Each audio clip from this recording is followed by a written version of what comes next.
sont pas des apôtres. Ils ne le sont pas. Maintenant, comme je l'ai dit au début, avant que nous reprenions cela, chaque réveil produit des jumeaux. L'un est un homme spirituel, l'autre est un homme naturel, terrestre.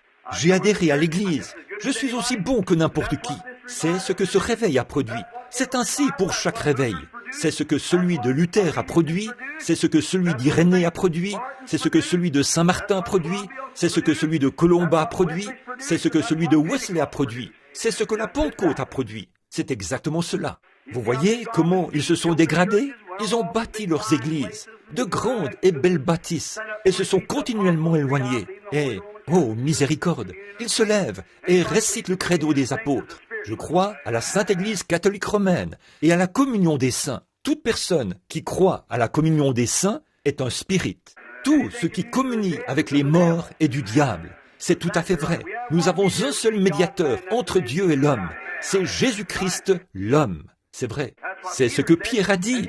Et vous, chers catholiques, vous l'appelez le premier pape. Pierre est le premier pape qui a marché avec Jésus. Et là, il a dit, il n'y a aucun autre médiateur entre Dieu et les hommes. Et aujourd'hui, vous en avez 10 000 autres. Pourquoi cela a-t-il tant changé? Si l'Église est infaillible et qu'elle ne change pas, et toutes vos messes sont dites en latin, pour qu'il n'y ait pas de changement, qu'est-ce qui s'est passé?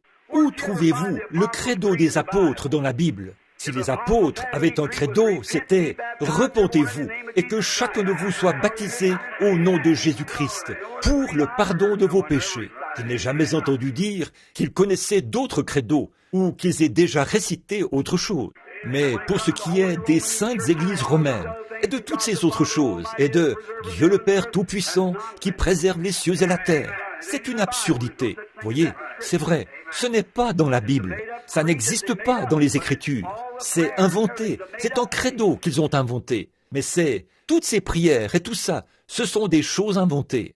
Nous pouvons voir aujourd'hui que nos protestants, quand nous y arriverons, ont reproduit le même modèle. Et comme Billy Graham l'a dit dimanche, les gens ont tellement été dans l'erreur qu'ils pensent être dans le vrai, alors qu'ils sont dans l'erreur. C'est vrai, c'est la vérité. Je suis heureux d'être. Bien sûr, je sais que Billy Graham a reçu le Saint-Esprit sous George Jeffries là-bas. Mais un de ces jours, il sortira de là. Dieu l'utilise là-bas en ce moment, parce qu'il peut ébranler ce royaume dans lequel quelqu'un d'autre pourrait difficilement entrer. Mais vous pouvez voir par sa prédication qu'il y a quelque chose derrière cela, à cause de certains de ces baptistes donneurs de poignées de main. Oui, monsieur. Maintenant, je connais tes œuvres.